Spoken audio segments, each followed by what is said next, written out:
Wedi. Alhamdulillah. Alhamdulillahirabbil alamin.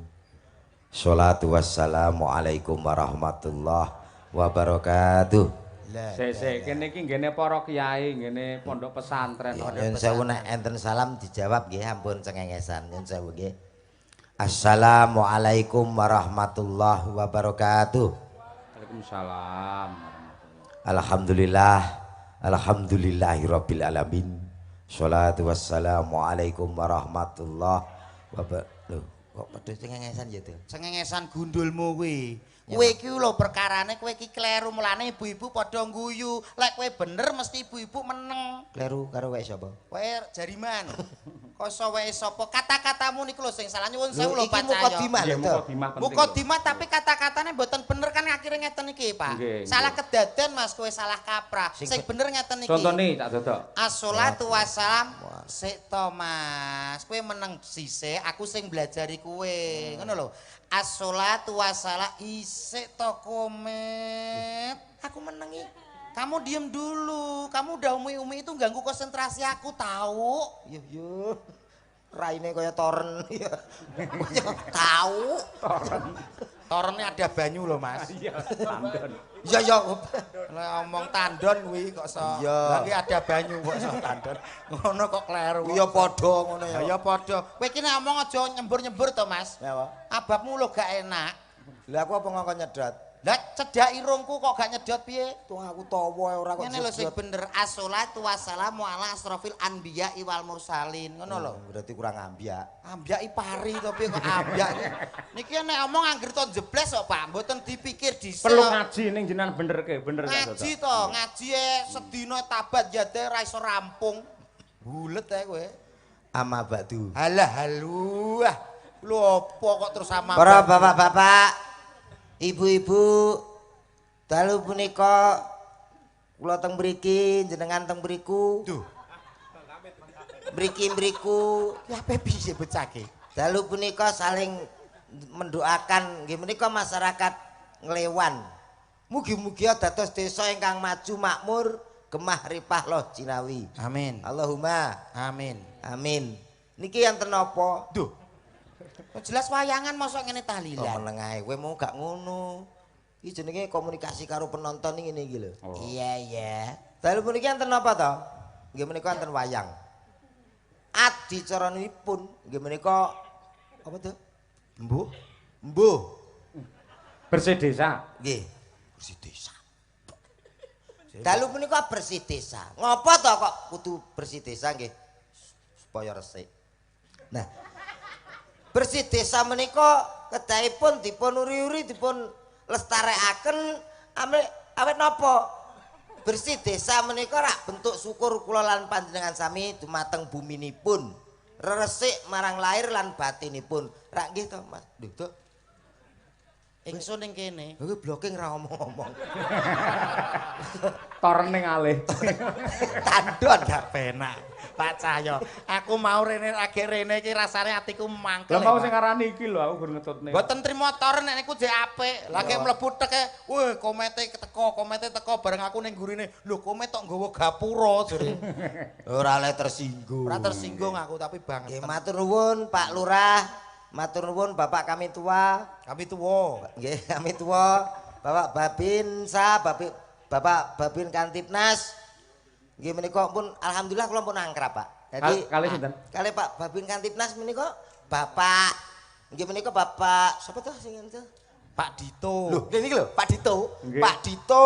Terus sapa to?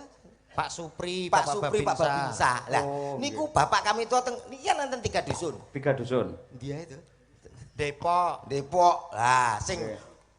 kami tuh Depok niku. Nggih. Plek niki. Nggih. Pak Imam.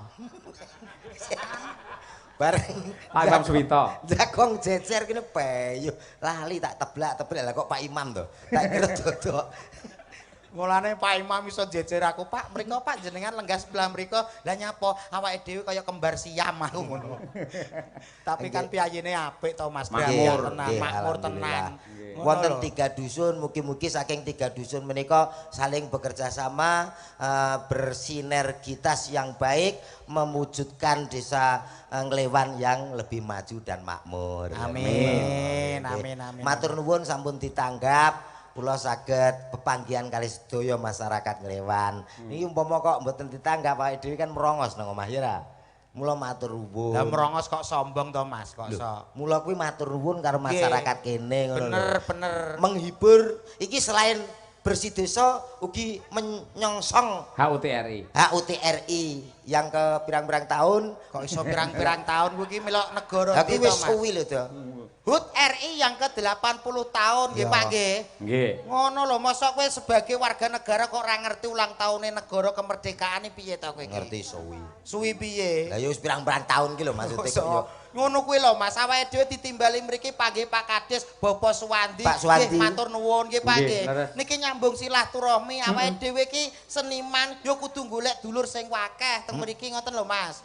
Bapak Suwandi niku nek kula werdekke setunggal bukan setunggal niku enten Pak. Wah, iki lho. Perkata. Nggih. Suwandandi. Nggih. Su menika suka menolong. Wan menika piyayine dermawan. Di menika dedikasi yang tinggi. Loh, panjenengane Bapak Suwandi menika ditresnani wargane karena punya sesuatu itu yang sangat luar biasa dan beliau juga memegang 3 prinsip ben desane iso apik, iso maju, iso ditresnani wargane. 3 prinsip napa mawon? Prinsip yang pertama, nggih, yang dipegang oleh Pak Kades yaitu prinsipnya yaitu seperti prinsip kudis. Apakah kudis? Kudis menika kudu disiplin. Panjenenganipun Bapak Suwandi lek nyambut gawe teng bali desa niku selalu disiplin, ndak pernah telat waktu. Leres. Nggih to? Kedua? Kurap. Kurap niku kudu rapi. Lho, nggih to, Pak? Nggih. Ajining diri saka lati, ajining raga saka busana. Leres. Dadi lek tindak tenggene pekantoran ngoten nggih, busanane becik, rapi. Ngoten. Nek wonge rapi, mesti diajeni wong akeh regane larang. Sapi ke udo ya larang. Kayak blas malah ra klamben. Lah kuwi kewan kok Mas, ya beda karo menungso to, Mas. Mas. Meh padha. Meh padha kondi. Ha kowe nyen sewu lho, Pak. Pripun? Ngerti kelinci? Ngerti. Panganane apa? Wortel. Ben sehat mripate. Iya. Mula kowe ora tau tumon kelinci kok kacamatanan ra tau ta. Wong kae nek pengen sehat mripate banyaklah makan wortel. Meh padha artine kewan karo wong. Ya beda to, Mas. Ya meh padha. Meh padha kondi ya beda nyuwun sewu, Pak. Beda tetep. Menungso karo kewan ki ditakno beda, Mas. Halah, saiki kowe ngerti kewan singa? Enggak. Lho, singa iki lho ora ngerti kok mau peksa iki. Kowe takon. Lah kowe kudu ngerti, lek ora ngerti ra dadi kok. Ora ngerti aku. Lho maksude ora ngerti. Ya ora ngono mboten ngoten, Pak. Maksude mosok kewan singa kok ora ngerti kowe sekolahmu ning ndi to, Mas? Aku sekolah teko emper ngono balik kok. Wedi ya paling gak ki awake dhewe gentenan lho. Kowe takok aku kelinci aku ngerti, mosok singa gak ngerti. Lah pancen aku ora ngerti kok kowe mbok meksa iki lho. Kok goblok pitung kecamatan to jane. Wong tuaku yo ngomong ngono kok. Duh. Ki jenenge kowe. Kowe goblok kok malah sombonge kowe. Mbok liyane singa. Macan ngerti macan. Nek macan aku ro. Macan kae mangane apa? Daging to. Daging, ya to. Macan mangan daging akeh kaya apa ora tau kena penyakit. Ning nek menungso mangan daging sing kaken kuwi bakal kena penyakit. Penyakit. Lho iya to, kaken penyakit darah tinggi kok kena stroke mlakune ngene. Lho, beda Mas. Wong karo menungso kuwi beda. Macan kae yo kena stroke lho kae. Stroke kondi? Nek mlaku ngene kae wis parah. Padha. Asli yo kocluk renek macan kok ngadeg kejaba sirkus ora. Nggih, leres Pak. Lah kowe macan ngadeg ngidoni kowe malahan. Kowe nesu-nesu kaya dokter wingi. Periksa ya ngono. Mas sampean apa seneng daging kambing? Wah, senengan kula sate kambing seneng. Takon Pak Dokter. Nggih. Aja lho Mas. Mergo kambing iki mengandung kolesterol. Aku yo ngamuk-ngamuk to. Mulai aku kayak cilik sampai sakmene gedheku. Sak ngertiku iki kambing tetep mengandung cempe to. Kok mengandung kolesterol? Lah aku iki dah kali dokter ya ra. Oh, bocah iki pikirane jan cetek tenan kowe iki. Iki kancane dokter gitu. Lho kok kancane nesu. Lah wong sakmene. Lah yo ngene iki, yo ngene iki. Omonge dokter kuwi sing bener. Mencicil-mencicil mripate kaya sentolap ngene iki lho. Ngono sampean gak percaya. Masyarakat... Aku ora percaya, Pak. Kambing kok mengandung kolesterol. Masa ning kene kolesterol itu kluget-kluget ngene ya ora. Maksudnya ora mengandung jero wetengkah. Lah piye? Maksudnya dokter ki daging ki banyak zat-zat adiktif yang banyak mengganggu. Apa? Iki suangkeme angger ngomong. Wah, kowe ketoke isih keluargane dokter kowe. Ora keluargane aku ki bener ki omonganmu, Sing Mas. tak parani iki dokter jan nyepele aku tenan. Nyepele piye ki? Wah, ini bener. ndak apa-apa, Pak, bar tensi. Ini dirawat jalan aja ndak apa-apa. Seneng nek aku tabrak truk aku yo ngono. Dirawat tok ning dalan. Lho, Mbok dirawat ning kene wae aku ngono. maksudnya rawat jalane ora dirawat ning tengah ratan ora, Mas. Dokter yo ngomong ngono. Sampeyan diparingi obat diunjuk ning dalem rawat jalan ngono kuwi. Wah, ora iso dirawat nang nggone urung tentu kopen kok nang dalan malah awake dhewe terlunta-lunta no. Maksudnya sampean ki berobate karo berjalan ngono lho, Mas. Ora iso do aku nang nggone wis repot kok. Mosok diobati ditensi karo mlaku ngene. Mbok meneng wae. Sampean iki dirawat inap, kon nginep. Nginep nggone batahe apa piye wong keluarga ya ora. Kenal ya ora kon nginep lho. Lah nek kuwi keluarga aku nginep. Maksudnya dirawat jalan, sampean itu berobat tidak perlu nginap. Lah ya. Pesen obatnya saja, boleh pulang besok kembali lagi. Ah, ngono rasa preksa lah aku nang apotek ngono iso. Apotek apa kowe. Waduh tulisane yo Wah, kowe. iki omongane anggere anu gregetne wong nyuwun sewu kula buka temriki mawon. Mboten napa-napa. Iki ketoke kancane asline musuh kula. Lah niku. Wong ki kok ngajeni kancane, Mas. Sampeyan iso teko kene gara-gara aku. Paling gak hargailah aku. Maksudnya piye? Lah kowe iki rene nunut sapa? Lho, kowe lali ya? Lali piye? Lah ya kowe lali. Kowe nunut sapa? Nunut kowe no. Lah nunut aku to. Lah nunut aku kok aku dina iki mbok sepele ora mbok hargai blas. Lho, lah tapi mobilnya siapa? Mobilku to. Lho lah iya. Loh. Lah kok sing ngomong iki apaan kabeh melu iki lho. Kok kowe melu aku kabeh. Berarti kok. jenengan bantu dodok. Lho ki faktane ngono kuwi. Wong nunuti ra ikhlas berarti ngeten iki. Lho, bukan wong gak- nunuti wong ngejak kancane kok kowe pengumuman nang kene. Ben wong kene klewan padha ngerti nak. Kalau kowe tereng duwe mobil ngono ta karepmu ta. Lho ora ngono. Iya, Tegese aku mangkel karo kowe nyapa nek pas ning dhuwur panggung kok gawe mangkelku, paling gak ngurmati aku to Mas sampean. Perkara hormat kok dadi masalah. Piye? Maksudmu piye? Jadi kon hormat. Lho, hormat lho. Mbak anggap aku ki bendera to piye? Iya. Maksudnya ini ngajeni aku sithik no lho sebagai teman yang membantu dirimu bisa sampai sini. Iki lho apa? Jere kok ngajekno kowe. Kancene mbok Yasin iki tak tuwapuk. Lah kok ngomong ora tau cetha. Mas nek kowe iki ngerti aku ki wedi sithik no lho Mas. Aku wedi. Rene. Mau mbok dilat kok. Tak dilat matamu rene. Nesu. Aku gregeten suwe-suwe kowe modelmu ki Kok nunuti kok dibahas. Ora dibahas piye wong kowe jengkelne aku lho kok Wong aku yang bengsine lho. Ya Rong rampung lho mau. Napa? Suwandi, Pak Suwandi. Suwandi. Nggih. Empun ngoten. Lali. Apa mang? Wah, urung.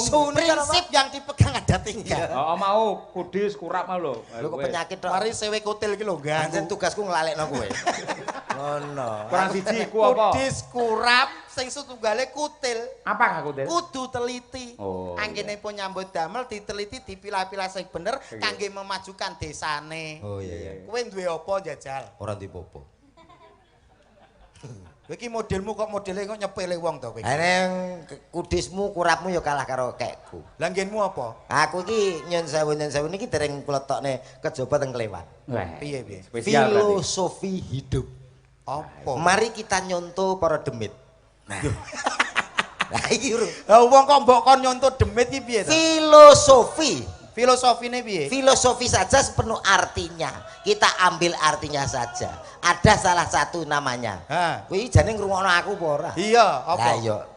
Sak ngertimu ya. Ha. Enek setan tuyul. Iya. Nggih. Enek setan pocong. Iya. Enek kuntilanak. Ha. Mengambil filosofi dari 3 ini sudah cukup. Filosofine apa kuwi? Yang Mananya? pertama apa mau? Setan gundul utawa tuyul. Tuyul kuwi piye? Kita belajar dari mulai kecil kita bisa mandiri golek duit dewi. Oh, filosofine tuyul kuwi. Filosofinya seperti itu. Terus yang berikutnya Pocong pocong piye? mengajarkan kita tentang kesederhanaan. Pocong kan nganggo putih ya kuwi tok, ora enak pocong kok doreng ngene ora enak. Nganggo dos apa lurik ngono ora enak. Kesederhanaan. Kesederhanaan. Yang ketiga kuntilanak. kuntilanak filosofine piye? Susah maupun senang tetap. Lah kok apik kowe timbang kuntilanak? Lho kene pelatih kuntilanak lho kok.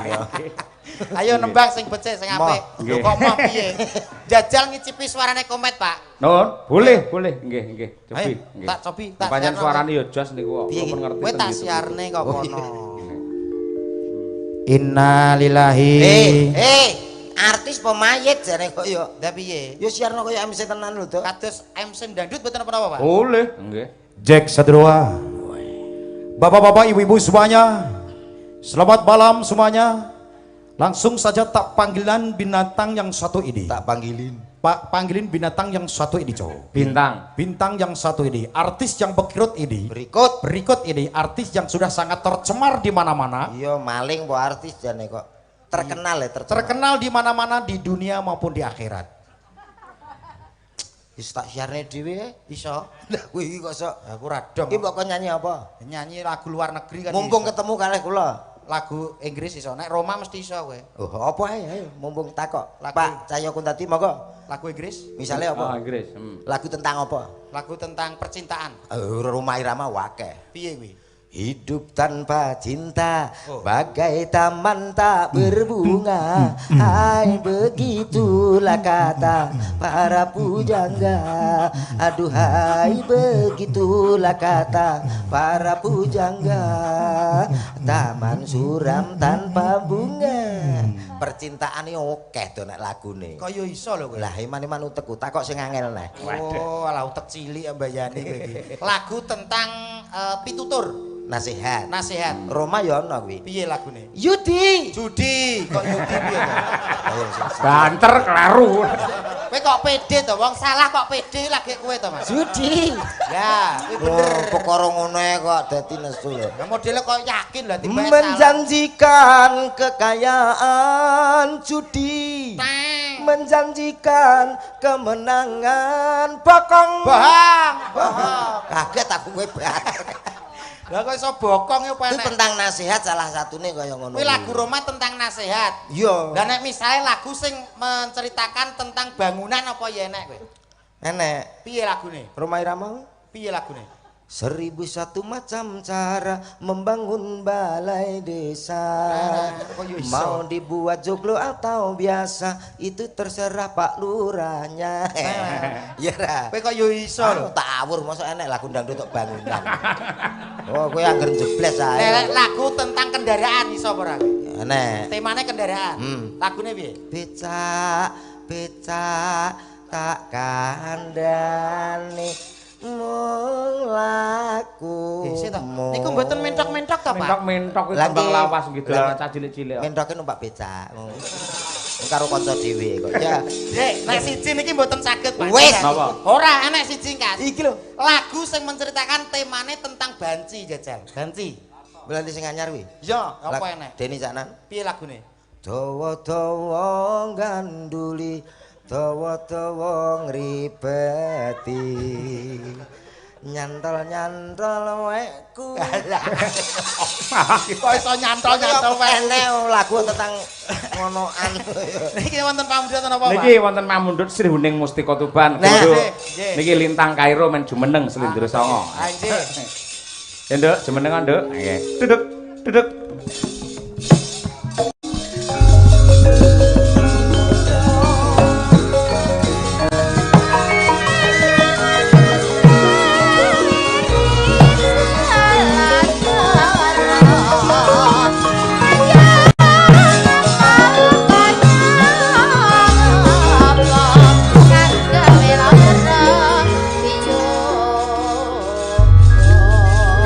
Kagem Pak Dalang Ki Cahya Kuntadi nderek Mangayu Bagya. Badhe nyuwun gending Sri Huning dipun tayopaken suwun. Saking kula Bapak Sutaya grup Singa apa iki Bakah. Nggih. Teng Lewan iki luar biasa lho, Pak. Nggih to. Saderenge wonten ringgitan iki sebelumnya tuh acaranya juga padat. Nggih. Wonten pengaosan, gajahan, dangdutan. Wah, luar biasa hebat. Doa bersama. Doa bersama luar biasa. Nggih, sugeng dalu, Bapak. Nggih, sugeng dalu. Alhamdulillah. Dangu sanget mboten kepanggih panjenengan. Wah, wis pirang-pirang tahun ket pandemi ket, Nduk. Nggih. Masalah. Jan pas tasik ndamel masker nika lho, kula jan tasik walit. Heeh. Sak benik nika. Ayo saiki masalah wis duwe sayap ya iso mabur ngono, Nduk. Saged. Nggih mboten, Pak. Kelas pinter sakniki? Kula kelas 2 SMA. 2 SMA. Nggih. Alhamdulillah. Alhamdulillah. Dijodokke dipertemukan oleh warga masyarakat Nglewan kula kali panjenengan lan iki Mas-mas Madangkara. Nggih, alhamdulillah. Kali Om Dodok niki Om panggil. Dodok, ya ampun. Lintang. Iya, gimana kabarnya Om Dodok? Selamat malam Om Dodok. Selamat malam sehat, Dik. Sampean piye, Dik? Alhamdulillah saya juga sehat, Mas. Makin dewasa makin cantik. Masya Allah. Suaranya yo tambah HP. Terima kasih Mas Dodok juga. Semakin kita sering berjumpa ya Mas Dodok. Mas Dodok semakin ganteng, perutnya tambah besar. Ini udah isi berapa bulan Mas Dodok? Ini 30 tahun mancing. Ya Allah, para bosok kuwi ning weteng. Soalnya omongane gak enak. Arep ngomong semakin gaji ngono ya ora mentol. Iki kok enek suara tanpa rupa ya Mas? Pancen entut dadi. Hah? Malah ngaku. Siapa iki Mas? Halo. Selamat malam. Ya, Bapak. Mbak Ya, Lintang. selamat malam. Iya. Iya. Mengucapkan apa pada acara malam hari ini di Desa Nglewan? Saking dalam jam pinten, Dik? Endi to Mas wong iki Mas? Loh, Kok ora ketok to Mas? Iki ayu kok siwer. kowe omonganmu sing Kayaknya aku kurang nggak enak, kayak kurang nyaman gitu ngomong Ya, sama itulah. iya. Namanya astral kan seperti itu. Wah, gitu. Iya. Astral. Kalau di Lintang gimana? Kabarnya sehat kan? Sehat, tadi aku dari sampai sini Mas, Iya. langsung diajak makan-makan bareng-bareng tadi sama Bapak Suwandi. Nggih, Pak Kades. Nggih, kalih Bapak Babinsa, Bapak Supri, Bapak Mas Dito juga, Nggih. Bapak Babin. Babin Kamtibnas. Babin luar Babin biasa. Kamtibnas. Oh, Nggih. datang langsung dimakan ini. Ngawur Nah, Iya, nyambung. Lah aku lek kaya uang sing nyelewarne ngono kuwi ora trimo ya Mas ya. Ora trimo. Soalnya salah ya kan Mas Iya, ya. iya, Salah iya. tuh ndak boleh dibela ya Mas ya. Wis to, Dik, ora usah ngurusi. Lek sampean karo aku ki cocok. Dan Yen cocok. dicondro Mas. kaya Romeo and Juliet. Ya. Jajaran. Jejer yo Jejer. Cocok ya, ora ki sing pantes menilai wong dhewe. liya aja ngomong dhewe. gandengno, Dik, gandeng. Nah. Bapak Ibu sedaya mawon jujur nggih, cocok napa mboten Mas Dodok kalian Lintang? Wah, lho, krungu kowe. Guak. Eman-eman. Timbang kono ya Mas randuwe ya Mas ya. Timbang. Ora kowe duwe ra apa-apa, elek-elek pantes ya. Wong iki urut kaya ngene iki lho. Nyapa? Kepala, bulu, awak, sikil, lha Wah. apa duwe? Lho aku yo urut kok. Lah kowe bar kepala bablas awak renek gulune no. Wong ki mbok duwe gulu. Masa sampe randuwe gulu to Mas? Duwe, Dik, iki lho. Ya Dik. jale piye-piye. Iki lho gulu. Lah ndak rekoso. Cara ngeceknya piye Mas? Lek ngecek duwe gulu apa orane piye Mas? Aku celuk nah. Nek duwe gulu ngene. Mas Komet. Dalem. Ah, Aku duwe ya gulu padha. ya berarti ya. Aku ya padha ae. Mas Dodok. Dalem. Loh, kok sawake Mas? Lah pancen paketan das langsung apa. Lho tenan to ngloro atiku neh kowe. Nyapa to? Lah kowe nyedok aku ora duwe. Kowe Urane. nunut sapa? Menurut kowe maksud Ya, ayo. kapok. Dik Lintang. Dalam. Aja rungokno omongane wong sing gak genah-genah kuwi. Ah, Sementing nggih. aku karo sampean ki iso nyawiji dadi siji. Nyawiji. Yen tak ibarato sampean iki kaya to rembulan sing ana langit dhuwur. Aku kang dadi lintange nyawiji dadi sing nyanding karo sliramu wong. Lintang kok cilik? Heh? Lintang kok gede? Kok cilik piye to sampean iki kok sok kamene gedene kok cilik piye to? Ya, kudune Ngono. lintang aku. Awake dhewe bisa bersatu ya, Dik ya. Iya, kamu itu bagaikan astronot yang melayang gitu. Masa? Heeh, kan gede ngono. Astronot mesti karbit melayang. Hah? Astronot ra iso mudhun kita. Iya. Kowe kok sirik to, Mas? Kowe kok Tapi sirik to? iki kae pas ra bejo Mas, makane ceblok kon dhuwur. Ambuh. Sampean bulane aku sing lintange, awake dhewe bersanding dadi siji wong Inggih ayu. Kang Mas. Ono. Kamu bisa nggak merayu aku gitu pakai lagu bahasa Inggris gitu? Oke. Hah? My book, My book. judulnya My book. Kok koyo cas sekolah book ya apa Lah buku wong to, rayu Mas? basa Jawa ora karo-karoan kok bahasa Inggris. Lha kuwi lho watuke fales. Lah Mas- beda karo ingsun kok ya. Kowe lek kowe Ingsun. piye suaramu? Oh iya tek ngomong karo Mas iki lho. Apa? Ya Piye? jaluk nada anu Asmarandana Mas. Bisa kowe? Iki lho enten pamundhute Sri Huning niki. Lah. Wah, Sri Huning, Mas Mas. Yobi, Mas Dodok saged sareng karo Gendhek Lintang. Nggih. Oh, merayu pakai tembang Sri Huning. Heeh. Nggih ingkang ngripta Bapak Haji Sukran Suwanda nggih. No. Putri Kangsu Listieng warni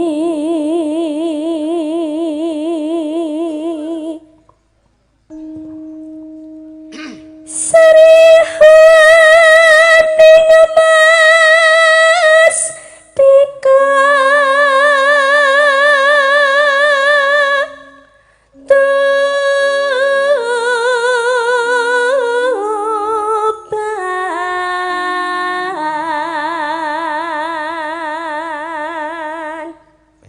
suarane kepenak. Pamane ning alam donya ya, Dik. Nggih. Ora enek wong lanang liya kejaba wong loro iki, sampean milih sing ndi, Nduk? Milih bunuh diri, Mas. Aku milih sapa? Kok iso bunuh diri piye ta? Enek ya tekek loro kita. Gak ndang oek ae kok. Kok iso tekek piye to? Kok iso kene menungso kok. Ya. Putra Kanjeng Sira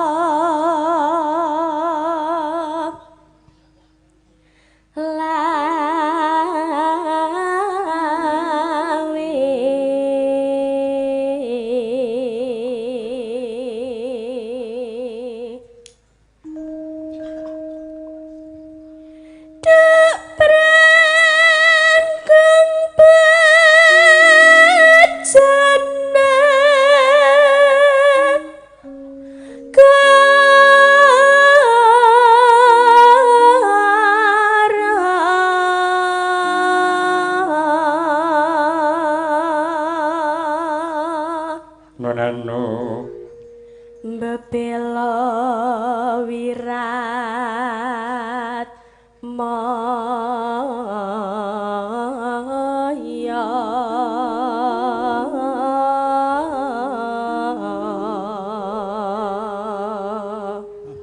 lenggut. Apa Mas? Wah sampean ngombe kopi no paling kene ketok klenyer rireng.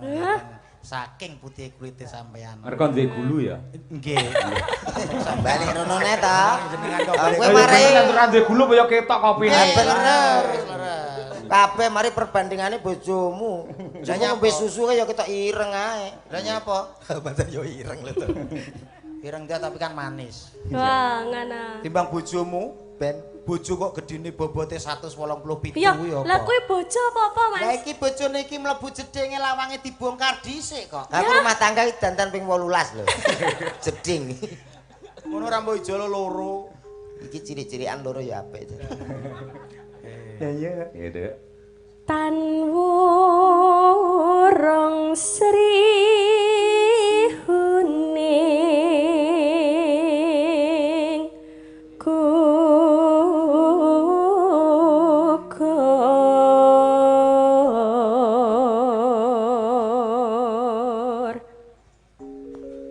dadi mustikaning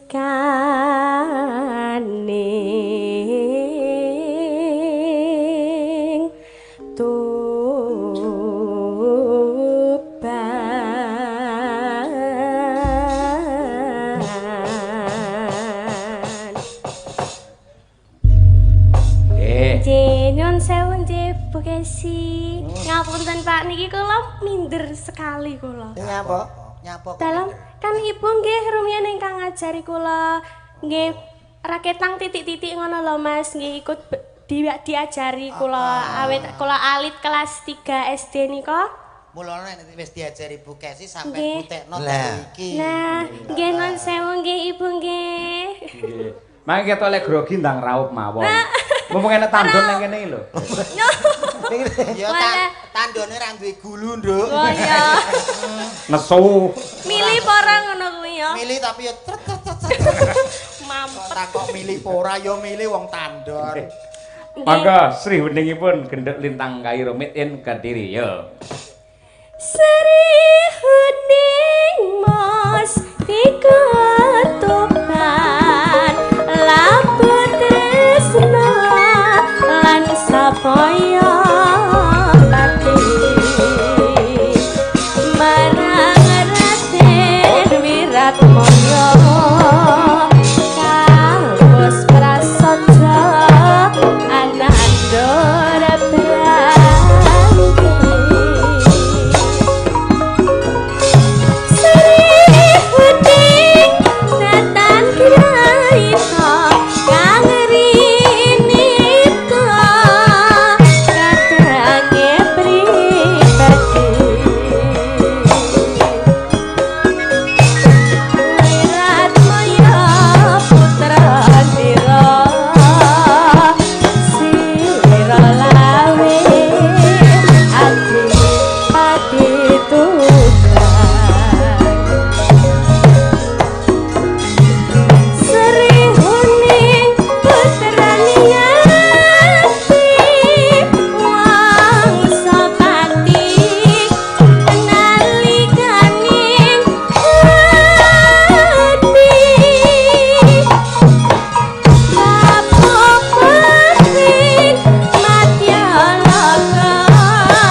menika kalawau Sri Huning. Nggih. Dipun garap tayub. Nggih, mekaten nggih. Nggih, alhamdulillah.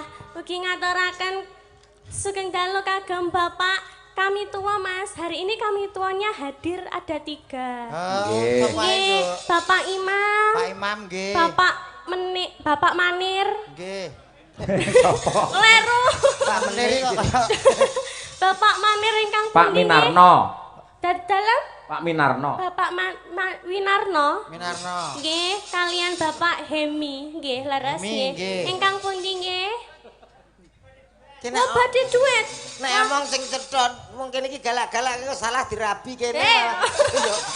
Ya malah apik duwe Nggih, keturunan wong sugeng kene. dalu Bapak menawi badhe niki pripun Pak Dalam? Monggo menawi badhe duet, Pak. Pak Nggih, Womo Monggo mriki. menawi badhe Saged. duet, menawi badhe nyuwun ngersakaken tembang badhe duet.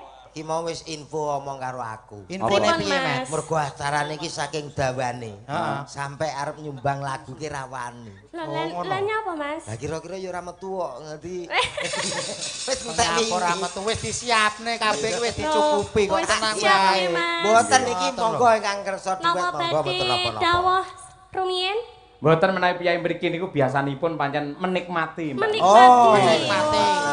Laras sangat. Sameneika genduk lintang saged istirahat sekedap. Nggih. Niki gentos kula tampilaken Mbak Nimas Ayu Winong Nawangsih. Nggih. Ya apa? Nggih. Tiratane nggih, Pak. Nggih, Setunggal pokok tiratane, setunggal, nggih. nggih.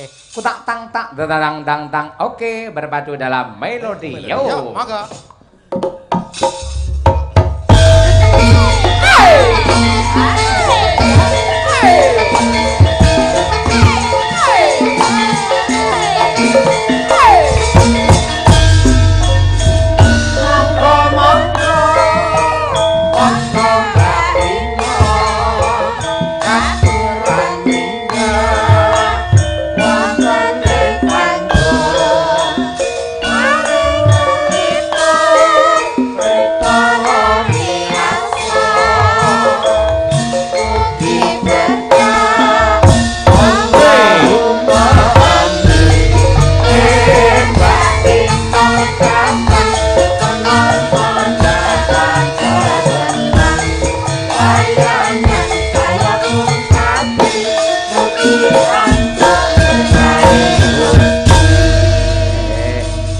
Menika Mas Dodok, Mas Komet, genduk Nimas Ayu Winong Nawangsih asli saking Tulungagung. Oh, saking Tulungagung. Selamat malam, Mbak Wino. Nggih, selamat malam, Cak Dodo.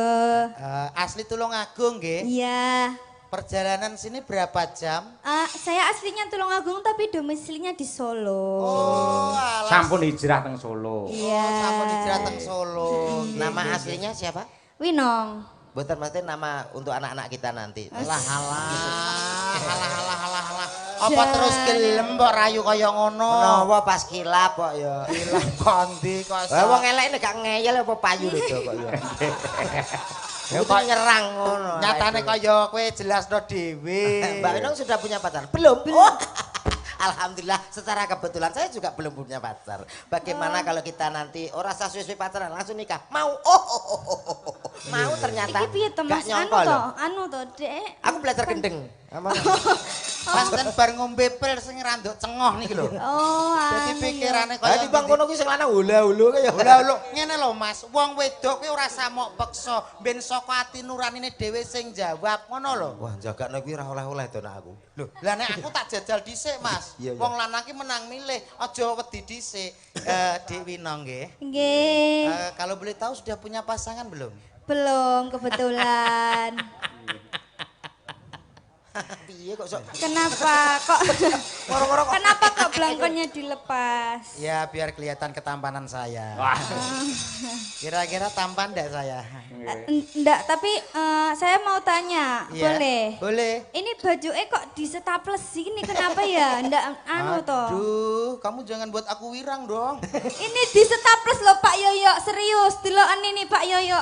Ketoke pancen tandune. terangno to, terangno nyapa dikonekne to. Ini kenapa? Ini adalah buat safety pengamanan. Penganan apa ya ora cukup lho kok. Keseseken. Lah ya lagi iki enek padasan diklambeni. Salah jenengan. Lah apa? Toren. Wah, lah bocah niki pun bola-balik ditanyakan oleh para penggemarnya kok lama Mbak Winong mboten jaranan. Lah iya. Mumpung ning Ponorogo kene nggen riyok, ya Nadianto riyok karo Tulungagung karo Ponorogo rada beda.